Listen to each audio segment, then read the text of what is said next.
ninyo maghurumentado. Pero bago yan, may panirinig muna ako sa inyong video clip, guys. Baka naman sabihin nyo tayo gumagawang kwento dito at wala naman si Kalinga Prab sinasabi, ina-update na patungkol kay Reyna. Ito po, guys. O nga, na-miss ko na si Reyna. Asan kaya si Reyna ngayon? Gusto ko siyang i-vlog. No? Gusto kong kumustahin si Reyna. Gusto ko siyang kumustahin. Ayan. Ang live ni Kalinga Prab ay nung isang gabi lang. Panoorin, guys, yung mga hindi pa nakapanood, sana supportahan po natin ang mga video ni Kuya Bal. Siyempre, ni Kalinga Prab. Yeah. Tuwing umaga, live ni Kuya Bal. Nandyan, halo-halo. Number 1 reactor defender. Number 1 reactor defender. Siyempre, si Kuya Bal. Dito, ay meron din tayong gagamitin patungkol sa mga wakwak. Dahil isa, si Reyna na nawakwak. Ayan. Pero ito, dito muna tayo sa vlog sa live ni Kalinga Prab. Namimiss na niya si Reyna. Gusto niyang i-vlog, gusto niyang kumustahin. Yes, pwede pong puntahan, kumustahin. Dahil si Reyna po ay beneficiary ng Kalingap. Napagawan sila ng bahay, nakatulong, naipagamot, pinag-aral, inalagaan si Reyna. Subalit, may mga timawa. May mga wakwak. Nagpawakwak si Melanie. Ganun pa man, wala narinig si Melanie kay Kalinga Prab ng anumang salita. So, anytime, kung gugustuhin ni Kalinga Prab kumustahin si Reyna, ay huwag ipagkakait Melanie. Dahil kahit naman papaano si Reyna ay hindi naman itinuring ni Kalinga Prab na iba. Katunayan ay itinuring na yan ng bunsong kapatid o Princess Reyna ng Kalingap kung tawagin. Yan. Guys, ano sa palagay ninyo? No? Kaabang-abang ito. Kung yan ay pupuntahan po ni Kalinga Prab at kukumustahin. Marami ang nag-aabang dito at alam naman natin na talagang si Reyna ay napakalaki ang tulong sa channel ni Kalinga Prab sa pag-angat ng subscriber dahil yan po ang pinaka sa lahat ng kabiral-biralan ay si Reyna po ang viral. Yan ay nawakwak. Malamang ang mga walang kabusugang wakwak ay mag-iiniyak yan. Hindi magkanda yan. Hindi magkanda o gagayan. Gagawa ng paraan yung mga timawa na yan. Gagawa ng paraan ng mga yan para mag-ingay. Ay, anong karapatan nila? Anong karapatan nila mag-ingay? Sino sila? Ay, mga wakwak lang sila. Ang kakapal nga, guys, sa mga mukha. Mamaya, may paririnig ako yun sa inyo kay Kuya Bal. Usaping wakwakan. Pero bago yan, dito muna ha. Ito, ang titigas ng mga mukha nila. Nakukuha nila. Ako ang kinikilabutan sa mga pinagagagawa ng mga to. Sa totoo lang. Wait lang ha, hinaan ko muna ng... Ako ang kinikilabutan sa pinagagagawa nila. Hindi inyo yan. Sa mga nagmamagaling at naglikom ng pera, mahiya naman kayo. Saan kayo kumuha ng inyong kakapalan ng mukha na scout ng Kalingap? Ang ginawa nila, di umano sila sponsor, naglikom-likom ng pera, hindi naman binasbasa ni Kalingap Prab, gamit na gamit ang pangalan ni Reyna, naglikom ng pera, at ito na, nagpagawa daw ng bahay. Ito daw po, ang halaga daw po nito ay 1 million. Parang ano lang yata ito 45 square. Parang ano lang po ang sukat po ng bahay, 45 square meter. Ay 1 million daw. Ay walang second floor. Ayan po. Ang liit. Maliit, guys. Ito daw po ay nagkakahalaga ng 45 million.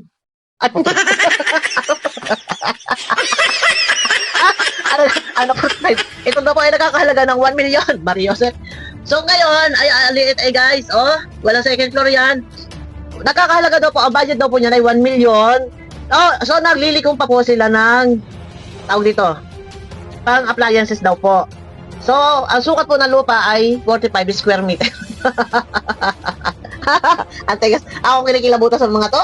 Habang nagpapagawa kayo ng bahay, hindi nyo naiisip yung mga pinagagagawa ninyo sa Kalingap na kayo ay pakakapalang mukha, winakwak ninyo ang Kalingap.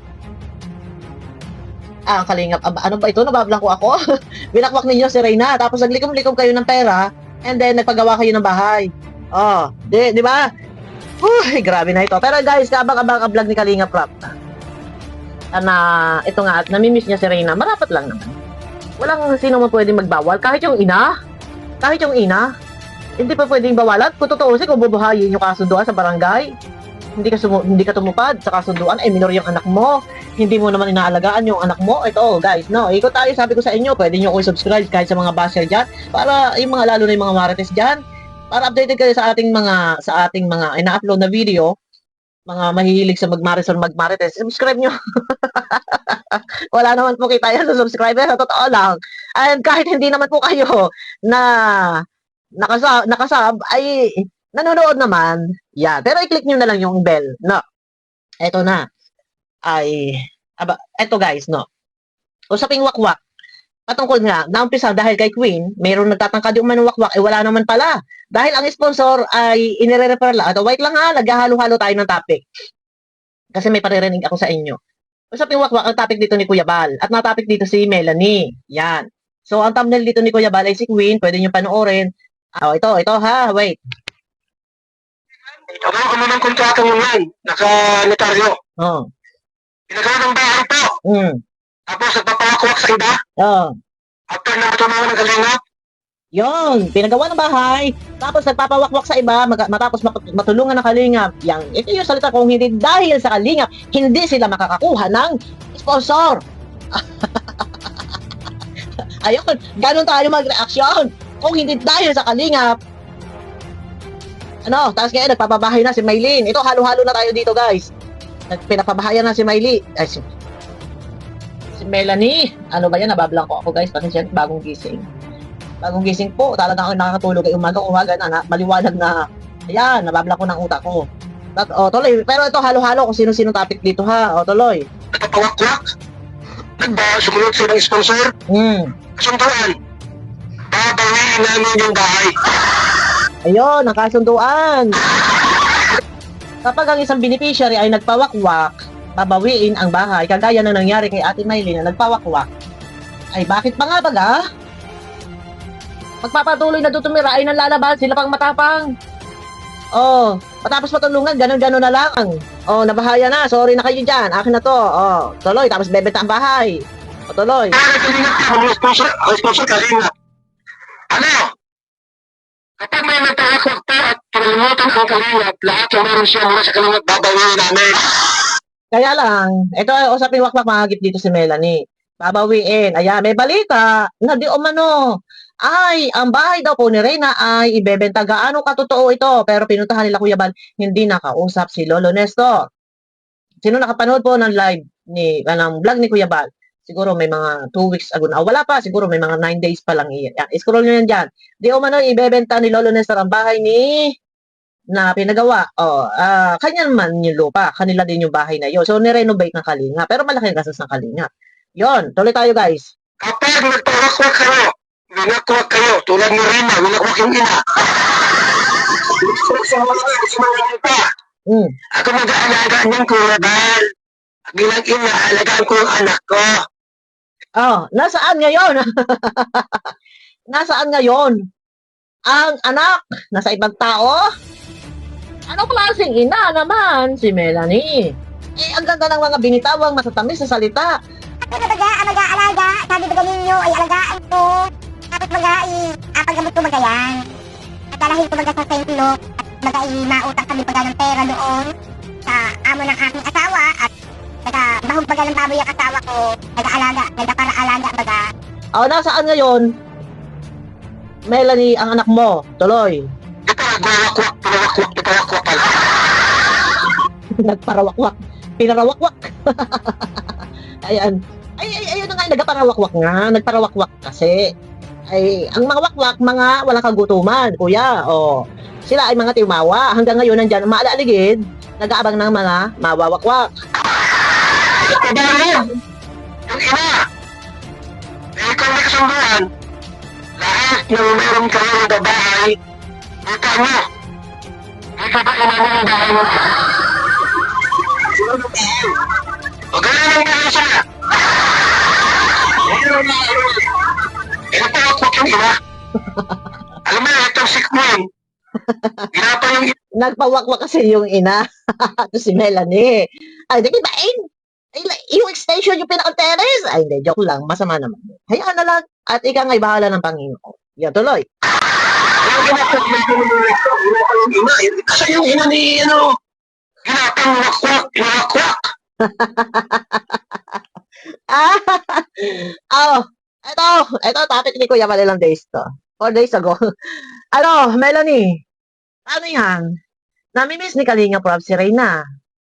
Siguro naman, wala namang problema na kumustahin. Katunayan, ay huli ka na nang dumating sa buhay. Huli ka na nang dumating sa buhay na Reyna. Ito na mukhang dollar. Ay! Kung kailan mukha ng dollar si Reyna. Ay, sabi pa galing nyo, ay ako na mag-alaga.